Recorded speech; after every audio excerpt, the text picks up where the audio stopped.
Hasta ahora nos hemos referido a síndrome coronario agudo con elevación del ST, que se trata, ¿verdad?, con trombolíticos o con angioplastía coronaria, aparte del tratamiento básico. Pero resulta que, si se acuerdan, en ese diagrama, en esa diapositiva, hay otro contingente de enfermos que viene también por un dolor del pecho, pero cuando uno le hace un electrocardiograma no se observa elevación del ST. Entonces aquí hay dos cuadros clínicos. Dos cuadros clínicos pueden entrar en esta definición de un síndrome coronario agudo sin elevación del segmento ST. O puede ser una angina inestable o puede ser un infarto pero sin elevación del ST. ¿Está claro esta definición?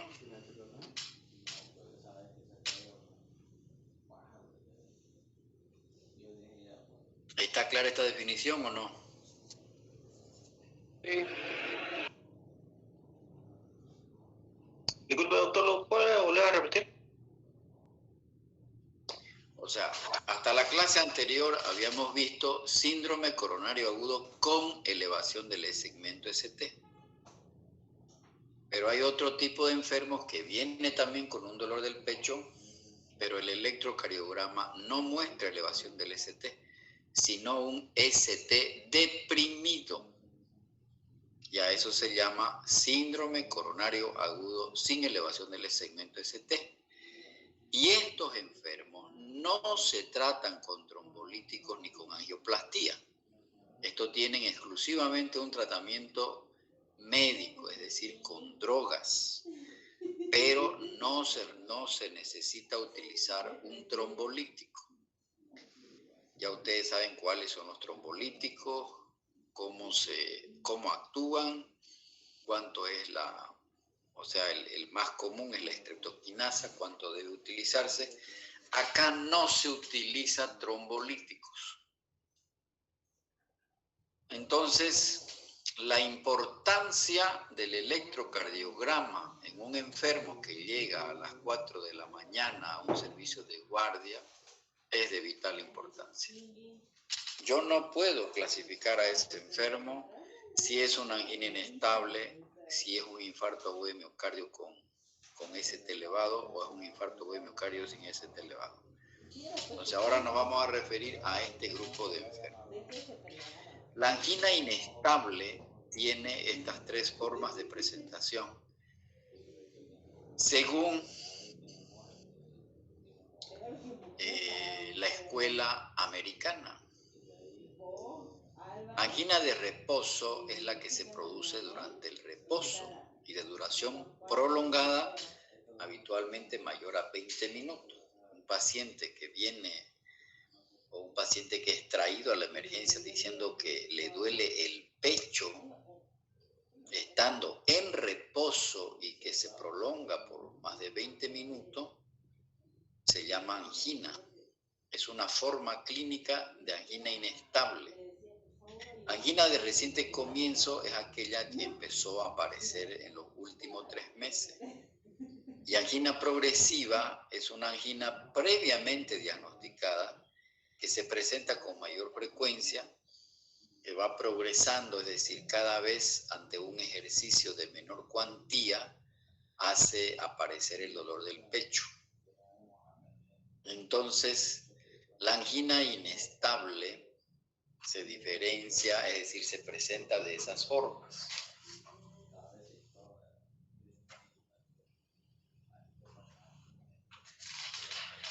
El doctor Braunwald, Eugene Braunwald, es el que definió este tipo de angina. Hay un autor que ya murió, que es el doctor Bertolazzi de la Escuela Argentina.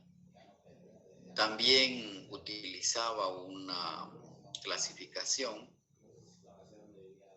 y dentro de estos tipos de angina, de esta forma de presentación de la angina inestable, hay una que es fundamentalmente importante, que se llama angina postinfarto agudo de miocardio.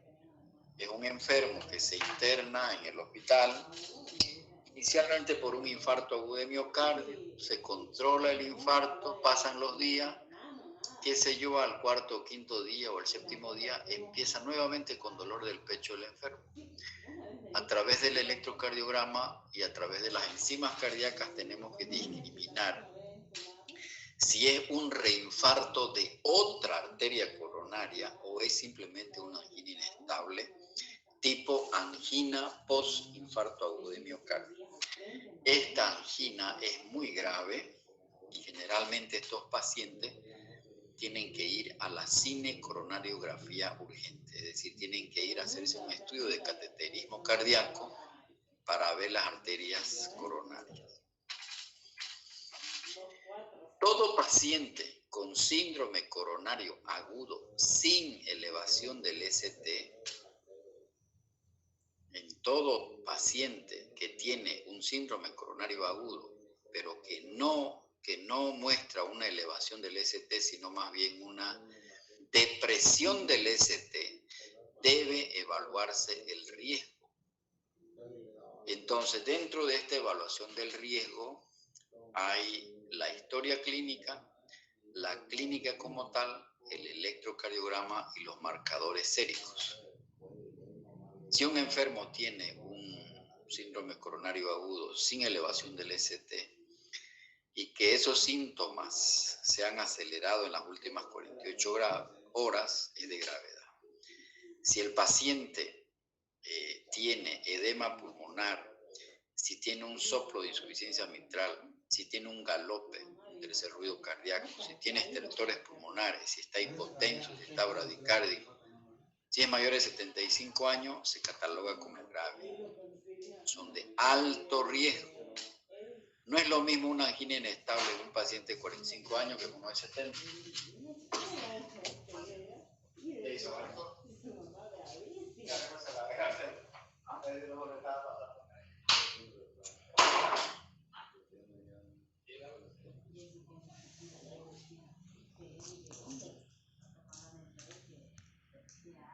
Pacientes con síndrome coronario agudo sin elevación del ST. Si se acuerdan, en el infarto agudo de miocardio hay un score de pronóstico. En el síndrome coronario agudo con elevación del ST, ¿cuál es el score que se utiliza? Para evaluar la gravedad.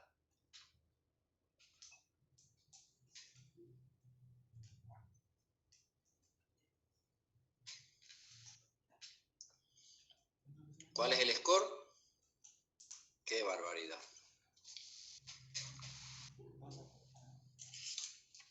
Ya va a ser el examen y no han leído.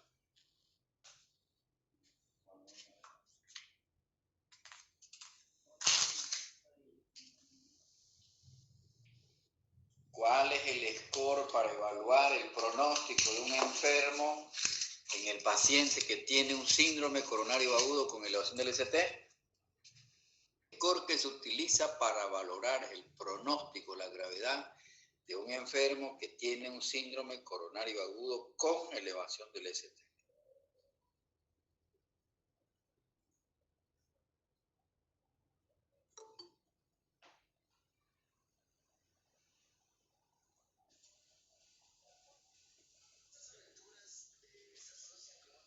Y en el electrocardiograma, por ejemplo, cuando hay arritmia, cuando hay cambios en el ST, nuevo bloqueo de rama, y los marcadores séricos, las troponinas, cuando están elevadas, también son factores de riesgo. ¿Cómo se tratan estos enfermos con síndrome coronario agudo sin elevación del ST? Terapia antiplaquetaria. Igual se les da ácido acetil salicílico. Doble antiagregación plaquetaria. Ya sea el ácido acetil salicílico con el clopidogrel u otro antiagregante plaquetario. Un síndrome coronario agudo con elevación del ST o sin elevación del ST, sí o sí necesita terapia antiplaquetaria. ¿Por qué? Porque las plaquetas están aglomeradas e intervienen en la trombosis y en la disminución del flujo sanguíneo coronario.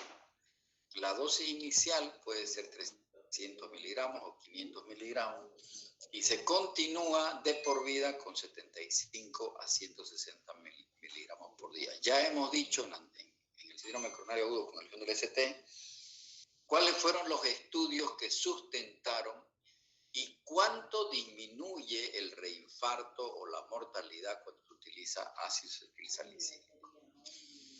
Entonces, el otro antiagregante plaquetario es el clopidogrel, que se utiliza, por ejemplo, cuando el paciente es alérgico a la aspirina o cuando tiene algún sangrado intestinal, cuando tiene alguna contraindicación. La dosis inicial es 300 miligramos y se debe continuar con 75 miligramos al día. ¿No es verdad? Esto de 600 miligramos es para pacientes que serán sometidos a intervención rápida. En este caso no corresponde porque el paciente no tiene elevación del ST. Estos enfermos no van a angioplastia coronaria. Entonces hay que dar una dosis inicial de 300 y continuar con 75 miligramos. Los enfermos con síndrome coronario agudo sin elevación del ST hay que hacer tratamiento anticoagulante, es decir, un tratamiento antitrombótico. No hay que confundir tratamiento antitrombótico, anticoagulante con tratamiento antiagregante. Este es un tratamiento anticoagulante que, ¿qué es lo que hace la heparina? Previene la formación de nuevos coágulos, no el que ya se formó. El que ya se formó ya no hay que hacer. O mejor dicho, ese coágulo o ese trombo, ¿con qué lo voy a destruir si ya está formado? ¿Cuál es la droga para destruir un trombo? ¿Serían los trombolíticos, doctor? El trombolítico. La heparina no hace nada contra ese trombo que ya está formado, pero sí previene la neoformación de nuevos trombos. No se olviden que ese paciente tiene una placa de ateroma. Tiene un nido, es decir, tiene la fábrica de los trombos, porque tiene placas ateromatosas en sus arterias coronarias. En cualquier momento se desprende un trombo, un coágulo.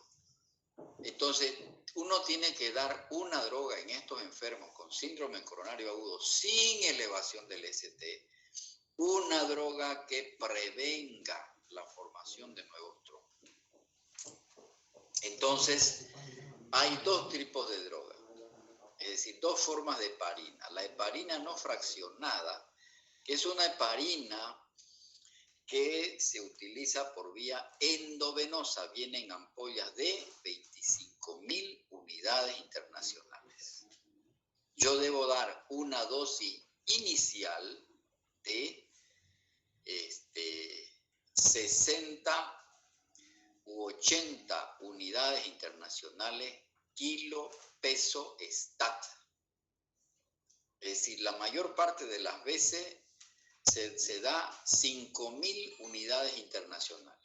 La ampolla de heparina sódica, la que se utiliza por vía endovenosa, viene en ampollas de 5 ml con 25.000 unidades, o sea, cada ml tiene 5.000 unidades internacionales, por lo tanto, yo debo poner 5 ml, porque cada ml tiene 5.000 unidades. Perdón, debo poner un ml, porque cada ml tiene 5.000 unidades.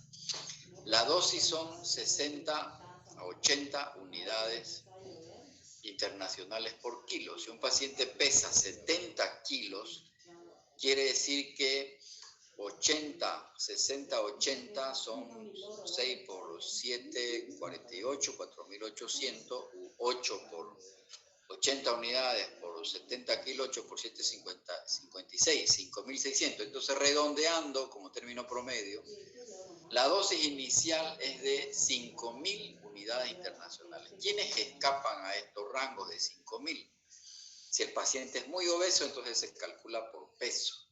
O si está muy desnutrido, se calcula por peso.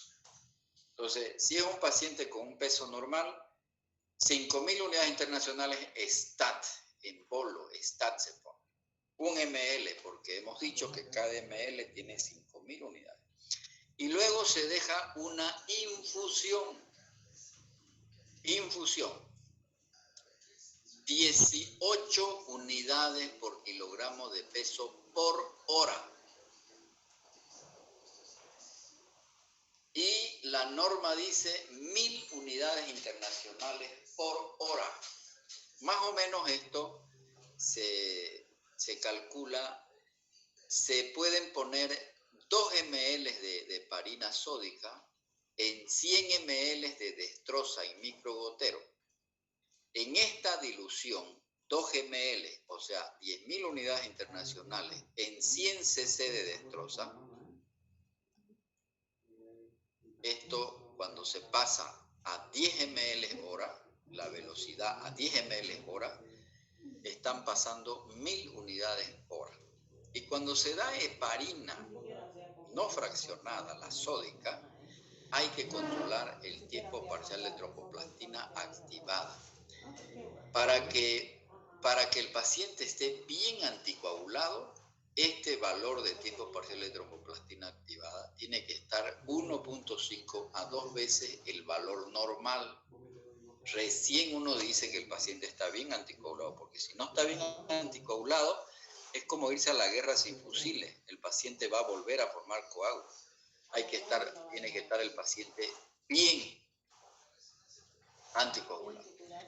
Entonces, estas dos drogas son fundamentales en el tratamiento del paciente que tiene síndrome coronario agudo sin elevación del ST. Entonces, ahora vamos a distinguir el infarto de la angina inestable. El infarto al miocardio sin elevación del ST se trata de un enfermo que tiene un dolor del pecho prolongado, pero que no se acompaña de elevación del segmento ST, sino más bien de depresión. No va a desarrollar ondas Q porque en realidad no llega a necrosar. Hay pacientes que vienen y dicen, doctor, a mí me dio un infarto hace 3 años atrás. Y cuando yo le hago un electrocardiograma y no encuentro las ondas Q de necrosis, entonces ha podido ser que le dio un infarto al miocardio sin elevación del ST, porque si haya sido con elevación del ST, la cicatriz de ese infarto se va a demostrar en el electrocardiograma con la presencia de las ondas Q. ¿Está claro este término? ¿O no está claro? ¿Cómo yo voy a saber si a un enfermo le dio un infarto hace una semana, hace 10 días, hace 15 días, hace un año, hace 12 años, hace 20 años? Con la presencia de las ondas Q, porque la onda Q significa necrosis. Si el paciente dice que le dio un infarto hace un año y yo en el electro no veo ondas Q, lo más probable es que le dio un infarto, pero sin elevación del ST, no llegó a necrosar el músculo cardíaco. ¿Cuáles son las diferencias entre un infarto con elevación del ST y sin elevación del ST? El infarto con elevación del ST está asociado a mayor daño miocárdico y tiene un peor pronóstico intrahospitalario. Se asocia con trombo rico en fibrina, por esa razón es que se beneficia del trombolítico. En cambio, el infarto sin elevación del ST se asocia a trombo plaquetario gris y por eso no se beneficia el trombolítico. El infarto con elevación del ST generalmente mejora con trombolisis. En cambio, el que no tiene elevación del ST no mejora con trombolítico. Entonces, los infartos sin ondas Q, que se llaman infartos no Q, se asocian a depresión del ST. Está deprimido el ST. Aquí hay una depresión del ST. Tienen mayor compromiso, son más extensos los infartos sin onda Q. Tienen mejor pronóstico intrahospitalario, pero peor pronóstico con el tiempo. Estos enfermos se llegan a morir más en el tiempo, cuando pasan la fase aguda. Estas ondas T negativas muy profundas son características de la angina inestable. O sea, si un paciente viene por dolor del pecho prolongado, más de 20, 30 minutos, y yo veo unas ondas T negativas muy profundas, puede tratarse de una angina inestable. Pero ¿qué pasa? Si el paciente tiene enzimas positivas, puede ser que sea un infarto evolucionado. Puede ser que esté evolucionando el infarto, porque lo habitual es que la angina inestable, como no hay necrosis, no tienen que haber troponinas positivas, porque no hay necrosis. Las troponinas se elevan cuando hay necrosis. Entonces, está claro el manejo de los pacientes con síndrome coronario agudo sin elevación del ST. Toda la terapia es igual, se dan antiagregantes plaquetarios, se pueden dar beta bloqueantes, pero aquí un aspecto importante de estos enfermos es la terapia anticoagulante con la heparina. Generalmente estos enfermos deben permanecer 7 a 14 días con heparina. El gran avance del tratamiento del infarto agudo, del síndrome coronario agudo sin elevación del ST es el uso de las heparinas de bajo peso molecular, que se las llama, que se administran por vía subcutánea. La heparina de bajo peso molecular más utilizada se llama enoxaparina. Viene de 20, 40, 60, 80 miligramos. Y la dosis es 1 miligramo por kilo de peso cada 12 horas. Si un paciente pesa 70 kilos, como no hay heparina de bajo peso molecular de 60, hay de 60 y de 80, yo puedo darle 60 o puedo darle 80, pero cada 12 horas. La ventaja de las heparinas de bajo peso molecular, que yo no necesito controlar periódicamente el tiempo parcial de tromboplastina activada. Ese es el mejor adelanto de las heparinas de bajo peso molecular. Se administran por vía subcutánea, inclusive si se le enseña al paciente, él puede irse a su casa y colocarse en casa.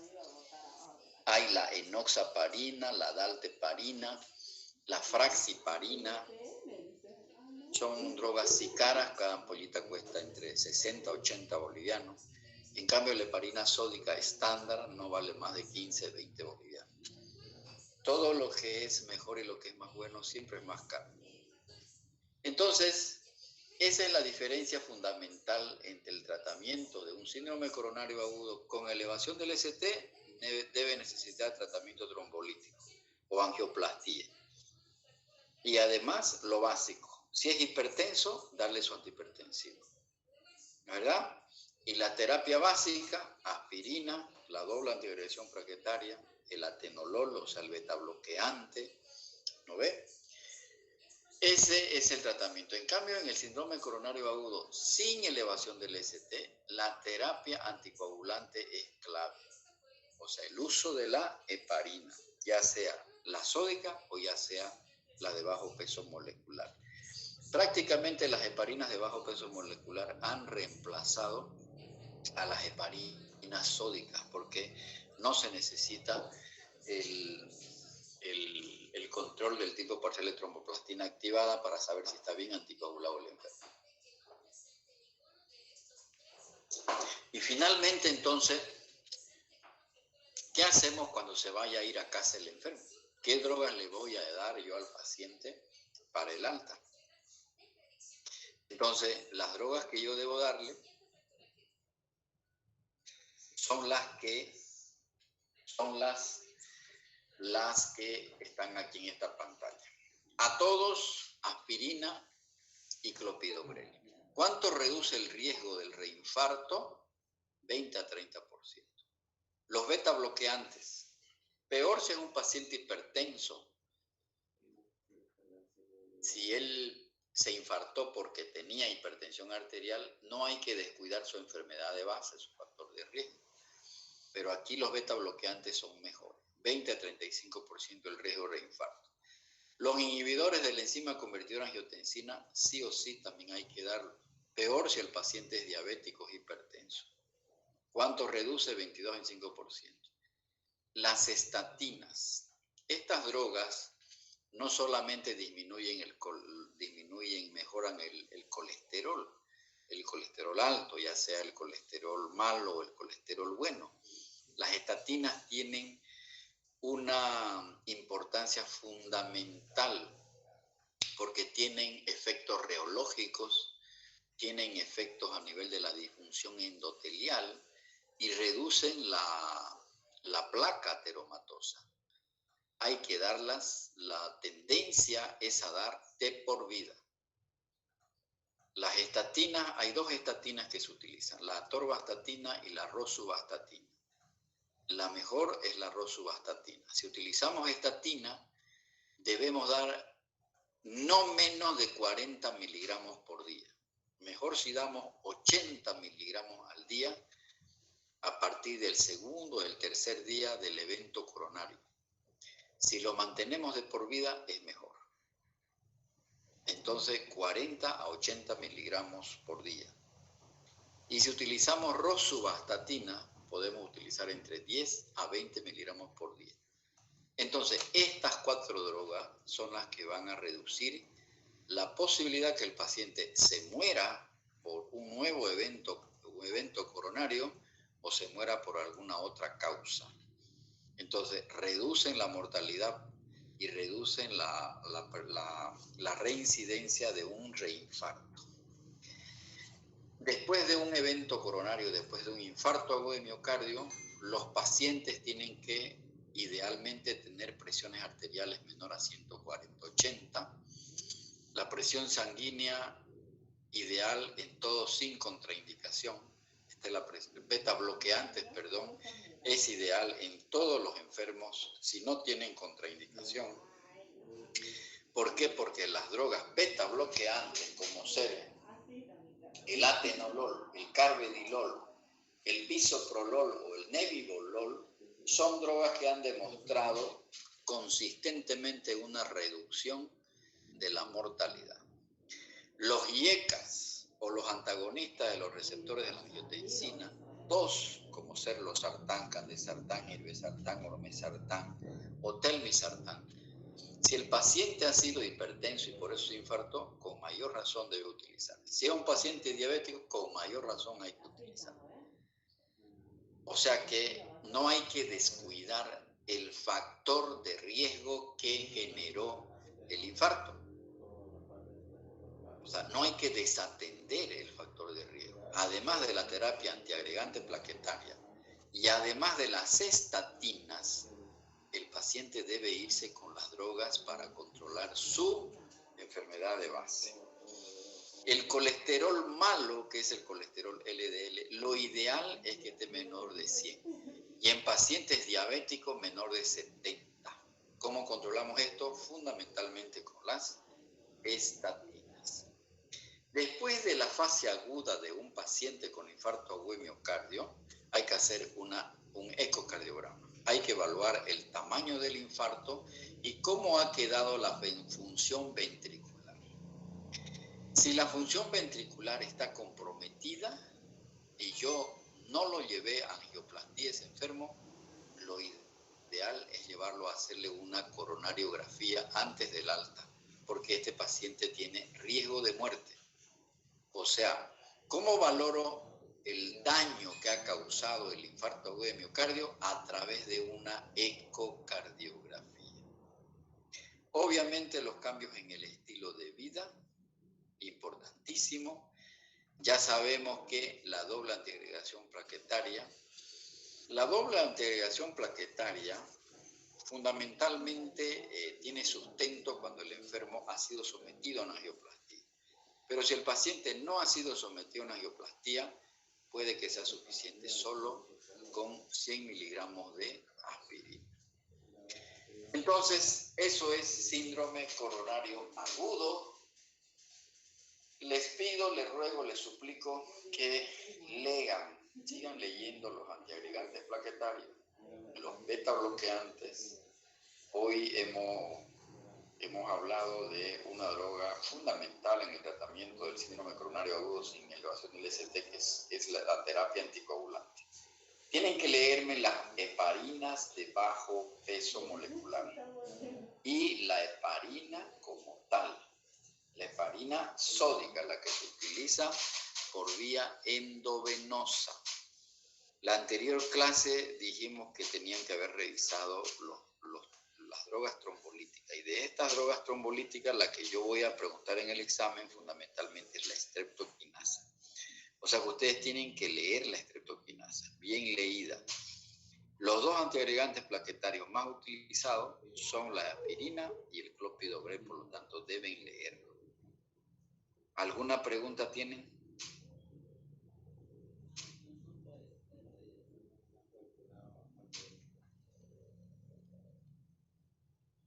Nos faltan, ya leyeron el tema por mi canal de YouTube de miocardiopatía, ¿verdad? Sí. Ya, entonces ese tema está avanzado, miocardiopatías. Nos falta un tema. Entonces estamos hablando de que el próximo miércoles avanzamos el último tema y tienen una semana para prepararse para el examen. ¿Está claro? Sí, doctor. Sí, doctor.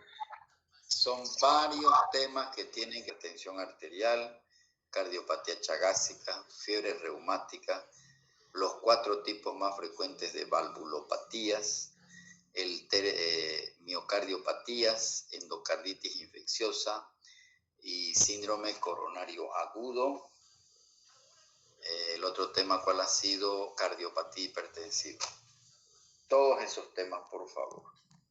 Y cerramos este módulo de cardiología con el último tema el próximo miércoles. Un tema muy apasionante con el que ustedes se van a encontrar a diario. Dentro de, me estaba olvidando el tema de las arritmias cardíacas, las que más tienen que leer la fibrilación auricular. Drogas que se utilizan para el tratamiento de la fibrilación auricular. No se olviden de leer los anticoagulantes orales, la warfarina y el acenocumarol. En farmacología también tienen que revisar todo el capítulo de antihipertensivos. Voy a preguntar mucho de antihipertensivos.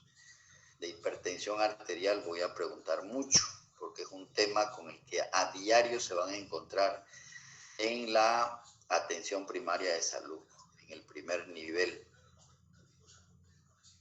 Se van a encontrar con su padre, con su madre, con su tío, con su tía, con la comadre, con la suegra, con el suegro que tiene presión alta.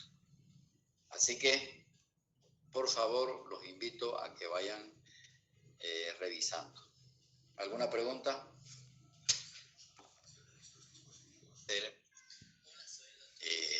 Virtual, pero por grupos. O sea, tipo presencial, es decir, ¿cómo les puedo decir? Es decir, en vivo.